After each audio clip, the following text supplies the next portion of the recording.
우리가 사도신경을 고백할 때마다 예수님께서는 본디오 빌라도에게 고난을 당하사 빌라도에게 고난을 당한 것으로 그렇게 우리가 신앙을 고백하죠. 그런데 실제로 예수님에게 사형을 언도한 것은 유대교 최고 지도자 회의, 의회인 공회, 다른 말로 하면 사내들인입니다. 예수님께 신성모독죄를 물어서 사형을 언도했죠. 그런데 유대교가 할 수 있는 것은 신성모독의 죄를 물어서 투석형이에요. 그런 예수님께서는 십자가에 달려 돌아가셨잖아요. 그것은 로마 제국의 법. 그래서 예수님께서 그 사내들인이 예수님을 빌라도에게로 넘기고 빌라도는 로마 제국을 대표해서 예수님에게 뭐랄까요? 십자가형을 끌고 갈 거예요. 그래서 오늘 이야기는 예수님께서 빌라도에게 어떤 일을 당하셨는가 하는 이야기예요. 그래서 그 마가복음에서는 뭐라 할까요? 그 이후에 순환사화에서 정말 복잡하게 꼬여 들어가는 정말 문학적으로 심오하고 신비로운 어떤 그 뭐랄까요? 그 예리한 문학적인 그 foreshadow 그러니까 복선을 깔아요. 거기에 비해서 그러니까 마태복음 같은 경우는 중간에 어, 가룟 유다의 죽음 이 자살 이야기를 집어넣음으로 말미암아 이것이 어떤 신학적으로 그리고 역사적으로 어떤 의미가 있는지를 그 빌라도 앞에서의 이야기에 집어넣었고요. 그리고 누가복음 같은 경우는 또 달랐습니다. 빌라도가요 예수님에게 무죄를 선언해요. 그랬더니 백성들이 더 큰 소리로 아우성을 치죠. 이 사람이 정말 갈릴리에서부터 시작하여 백성을 현혹하고 선동하여 예루살렘까지 이렇게 왔다. 뭐라고? 갈릴리 사람이라고? 그 당시에 갈릴리는 헤롯 안티파스가 지배하고 있었거든요. 그래서 헤롯에게로 보내는 이야기가 오직 누가복음에만 나옵니다. 자, 이런 차이점들이 있는데 어떻게 구체적으로 같고 다른지 저와 함께 살펴보도록 하겠습니다. 먼저 마가복음입니다.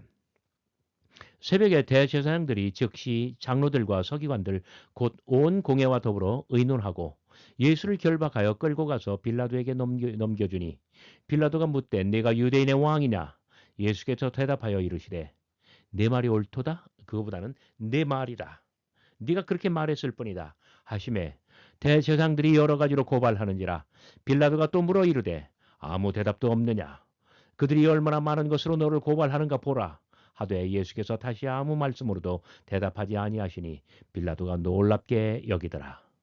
자, 몇 가지 중요한 포인트를 관찰하겠습니다. 전체적으로 이것은 빌라도에게 예수님을 넘겨주는 이야기입니다. 빌라도는 유월절에 맞추어 예루살렘에 와 있었습니다. 그러니까 빌라도는 늘 예루살렘에 상주하는 게 아니에요. 다른 데 더 큰 도시에 있다가 그 유대 예루살렘과 유대 전체는 뭐라고 할까요? 유대 자치령이기 때문에 자체적으로 움직이게 만들다가 유월절 이 연중에 가장 큰 절기잖아요.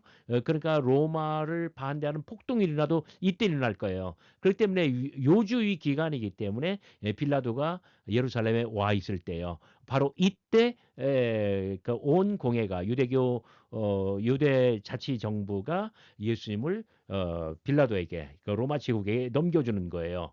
그러니까 그런데 빌라도는 그러면 어디에 와 있느냐? 그 관정은 안토니오 요새입니다. 아마 이스라엘의 성지순례를 가보시는 분들은 예루살렘 그 성전에서 맨 북쪽 꼭대기 코너에 안토니오 요새가 있는 것을 알 것입니다. 빌라도는 거기에 와 있었습니다. 그리고 새벽에 대제사장들과 장로들 서기관들 곧 온 공회가 예수님을 안토니오 요새로 끌고 가서 빌라도에게 넘겨줬다는 이야기예요. 자, 여기 넘겨주니 요 말이 헬라어로는 파라디돔이라고 합니다. 한번 따라서 해보세요. 파라디돔이. 파라디도미는 여기는 넘겨주다라고 번역을 했는데 디도미가 원래 주다는 뜻이잖아요. 파라디도미 넘겨주다. 근데 1장 14절 세례 요한이 잡힌 후에 거기는 잡히다라고 번역을 했어요. 자, 잡다. 잡아서 어디로 끌고 가다. 끌고 가서 죽이다. 자, 요 과정이 바로 그냥 파라디돔이에요. 넘겨주다, 잡혀가다 이런 것이죠. 마가복음에는 파라디돔이 당하는 것이 세 가지가 나옵니다. 첫째는 세례 요한 1장 14절 세례 요한이 파라디돔이 당한 다음에 자, 세례 요한은 파라디돔이 당한다는 점에서 예수님의 어떤 뭐랄까요? 예수님보다 먼저 길을 가는 사람이에요. 그리고 마가복음 전체는 예수님이 파라디돔이 당하는 이야기죠. 왜 마가복음 전체는 파라디돔이 당하는 이야기로 이렇게 끌고 갈까요? 그것은 바로 교회 공동체가 파라디돔이 당하는 그러한 형편에 처해 있기 때문에 그렇습니다. 자, 그러면 그 14장에서 예수님에게 사형을 언도한 것은 뭐랄까요? 유대교 공회 사내들인이라고 했잖아요. 그러면 왜 빌라도에게 넘겨줄까요? 유대법으로 예수님은 신성모독죄에 걸렸고 사형에 해당하는 것으로 재판을 받았어요. 거기에 해당하는 어떤 그 형벌은 투석형입니다. 그런데 유대 자치정부에는 이 사람을 사형시키는 그런 권한이 없어요. 그러니까 로마 정권으로 넘기는데 빌라도에게 넘겨주는 거예요. 그런데 그 로마법은 종교법이 아니잖아요. 그래서 신성모독죄를 물을 수가 없으니까 정치모반죄를 물어야 돼요. 여기에 해당하는 형벌이 바로 십자가형입니다. 그래서 왜 사형 언도를 한 것은 유대교 자치정부의 최고 의회인 온 공회 사내들인이었지만 왜 빌라도에게 넘겨주는가? 이런 관계를 여러분들 주목해 보시기 바랍니다. 자, 다음 온 공회 여기 사내들이라고 했잖아요. 온 공회는 그 마가복음에 두 번 나옵니다. 첫 번째는 14장 55절 온 공회가 예수님을 재판해서 기소했죠. 두 번째로는 오늘 여기 15장 1절 빌라도에게 넘겨주는 이야기예요. 오직 14장 55절, 15장 1절 두 번만 나오는데 온 공회는 이것은 하나의 복선입니다. 왜 그럴까요? 온 공회에 속하지 않는 공회원은 없어요. 모든 공회원이 다 같이 예수님을 뭐랄까 죽이자는 데 표를 던졌고요. 그리고 예수님을 죽이라고 빌라도에게 넘겨줬어요. 근데 나중에 예수님 돌아가시고 나서 예수님에게 뭐랄까요 장례를 치러주는 사람은 누구입니까? 존귀한 공회원인 아리마대 요셉이에요. 아리마대 요셉은 그러니까 14장 재판할 때 예수님을 죽이자고 표를 던졌고 그리고 지금 이 새벽에 이 새벽에 뭐랄까요? 그 아리마대 요셉은 빌라도에게 예수님을 끌어다가 넘겼어요.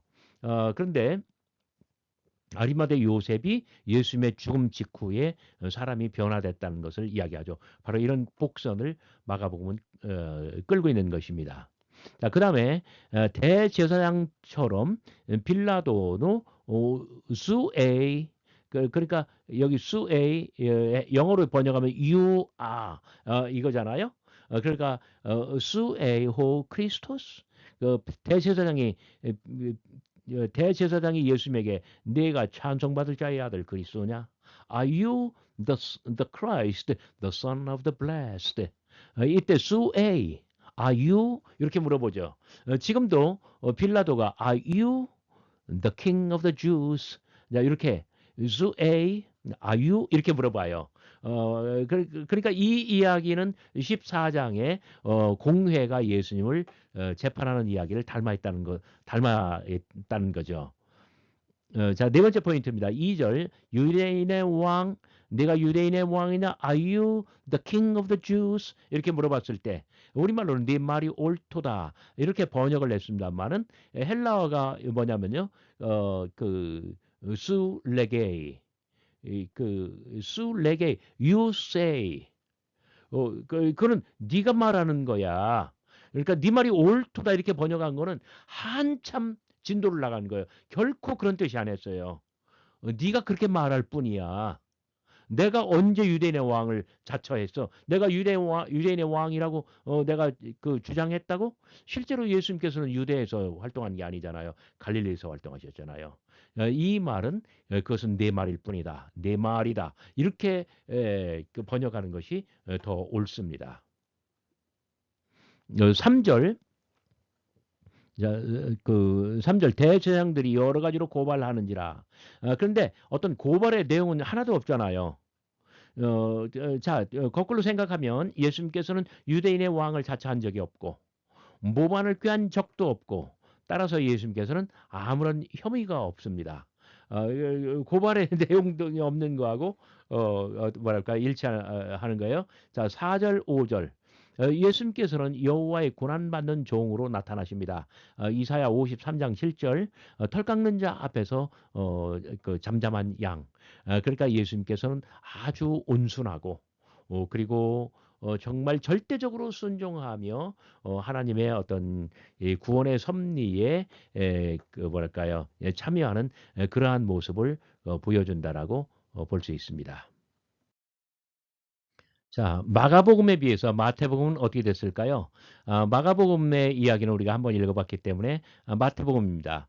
새벽에 모든 대제사장과 백성의 장로들이 예수를 죽이려고 함께 의논하고 결박하여 끌고 가서 총독 빌라도에게 넘겨주고 전체적으로는 마가복음의 이야기를 충실히 따르지만은 바로 여기에 가룟 유다의 자살 이야기를 집어넣고 여기 11절 첫째 줄 그리고 12절 마지막 줄 이런 것들은 마태가 첨가한 거예요.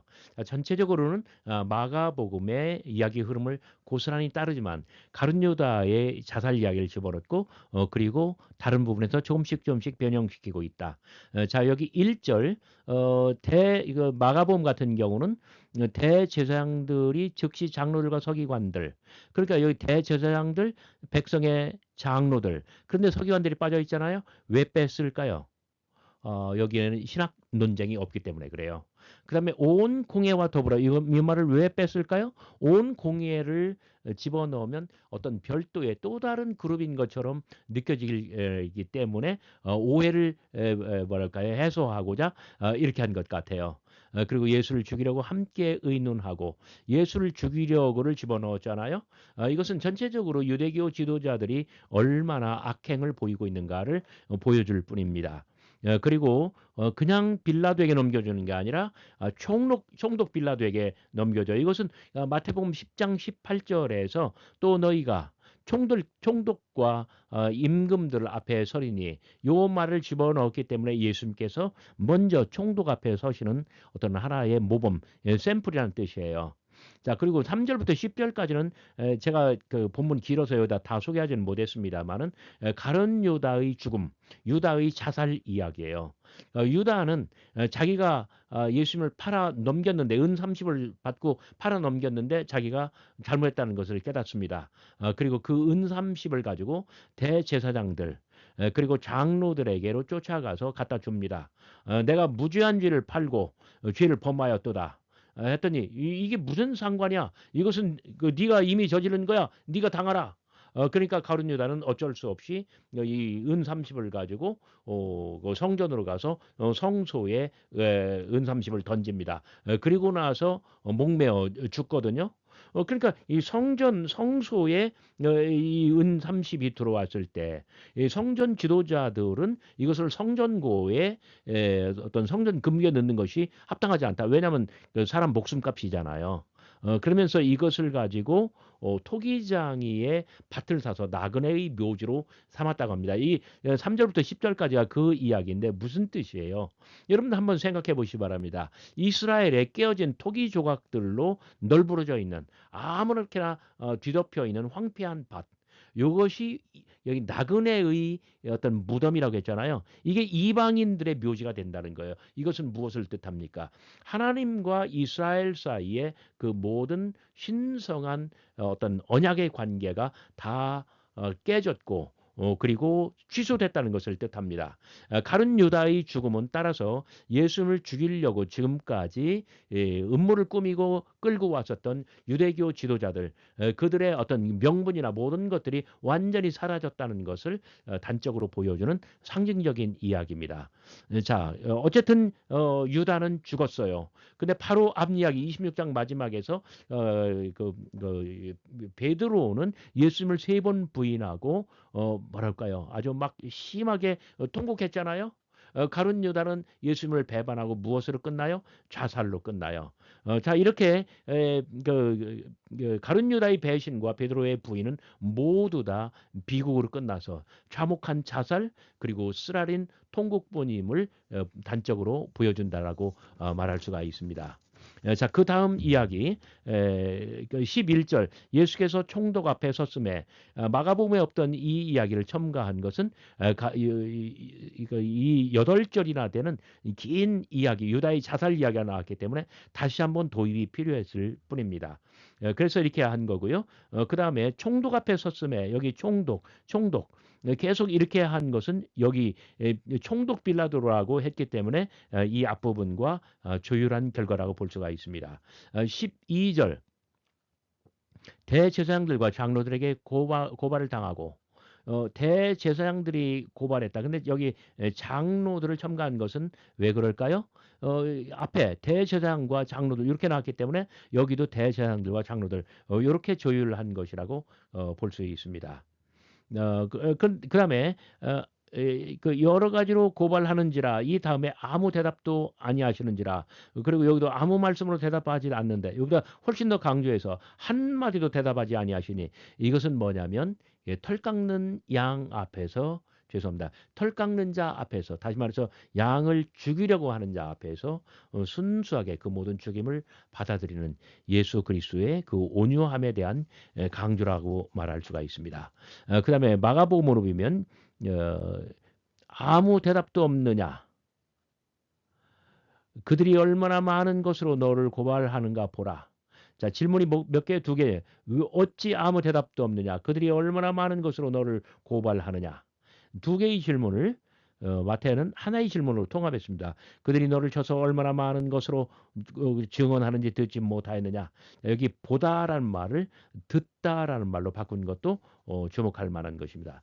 자, 전체적으로 마태복음은 가룟 유다의 자살 이야기를 집어넣어서 하나님과 유대교 지도자들 사이에 언약의 관계가 깨졌음을 이야기를 하고, 그리고 예수 그리스도의 죽음으로 말미암아, 이 온유하신 예수 그리스도의 죽음으로 말미암아 새로운 언약, 어떤 신약이라고 말할 수 있죠. 이러한 것들이 형성되는 것을 보여주는 것이라고 말할 수가 있습니다.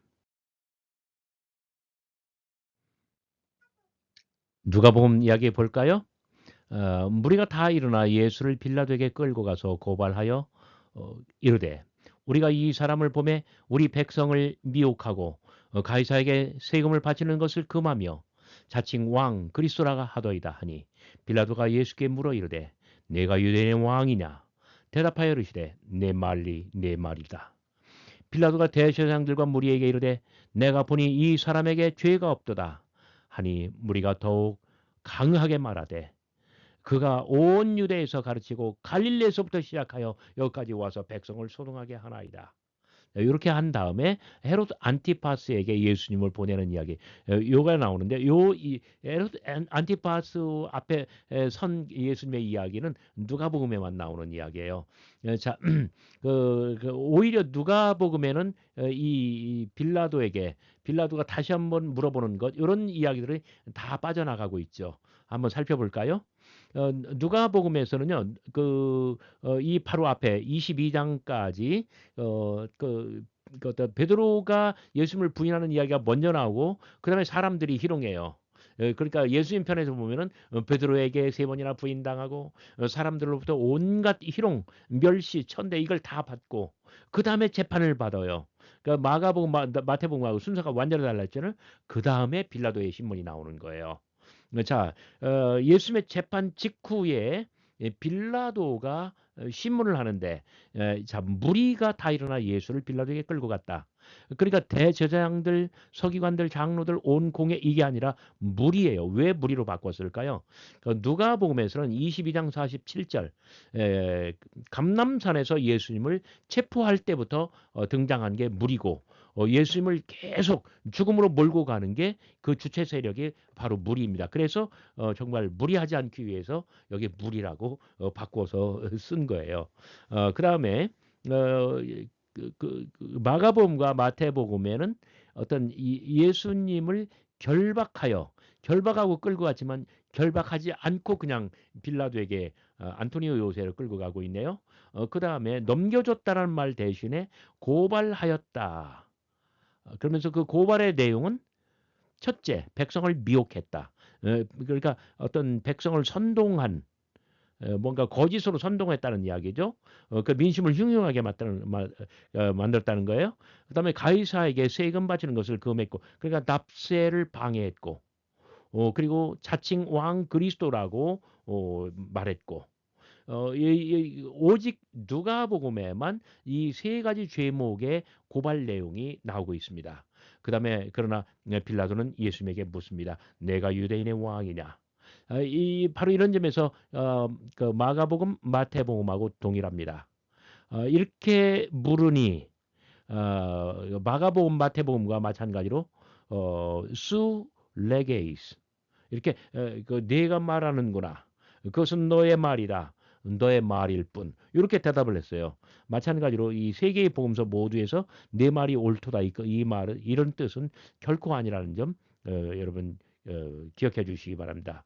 그러니까 일찍이 자 여기 누가복음에서 이 말이 중요한 것은 일찍이 그 재판 과정에서 네가 찬송받을 자의 아들 그리스도 뭐그 네가 에고 에이미 이렇게 말을 했느냐 물었을 때에 22장 70절 내가 그다 내가 그다라고 말한 것은 너희들이 말하는 것뿐 후메이스를 레게테 호티 에고 에이미라고 말하는 것은 내가 내 입으로 하는 것이 아니라 너희들이 지금 너희들 입으로 하는 거야. 이 말을 한 것과 그러니까 22장 70절과 여기 23장 이 3절 것이 같은 맥락이라는 것을 여러분 봐주시기 바랍니다. 그래서 빌라도는 예수님에게 무죄를 선언합니다. 그랬더니 온 무리가 더욱더 강하게 말을 하는데 뭐라고 말합니까? 그가 온 유대에서 가르치고 갈릴리에서부터 시작하여 여기까지 와서 백성들을 선동했습니다. 라고 말하니 뭐라고? 갈릴리? 6절 이하가 바로 그 얘기예요. 그가 갈릴리 사람이라고 했느냐? 그러니까 그 빌라도는요 예수님에게 어떤 죄를 찾을 수가 없어요. 그러니까 얼른 뭐랄까요 잔머리를 굴려서 예수님을 헤롯 안티파스에게로 보내는 거예요. 왜? 갈릴리는 헤롯 안티파스의 영토니까. 그래서 오직 누가복음에만 헤롯 안티파스 이야기가 나오는데 자 여기 잘 보시기 바랍니다. 지금 그 마가복음 마태복음에 해당하는 이 본문에서 어떤 예수님을 죽음으로 끌고 가는 어떠한 진도도 나가지 않아요. 왜? 빌라도는 무죄를 선언했기 때문에요. 헤롯에게 보내요. 그런데 헤롯도 조금 심심풀이로 예수님을 이렇게 저렇게 한번 기적 일으켜봐 마술 부릴 수 있어? 이렇게 하다가 안 되니까 그냥 다시 빌라도에게 되돌려 보냅니다. 그리고 마가, 마태, 누가 공히 그 다음 이야기는 예수냐 바라바냐. 바라바냐 예수냐 그 이야기를 나옵니다. 예수님은 하나님의 아들, 바라바는 뭐예요? 누구의 아들이라는 얘기죠. 아바의 아들. 예수님은 하나님의 아들, 바라바도 아버지의 아들이야. 하나님의 아들이에요. 누가 진짜 하나님의 아들이냐?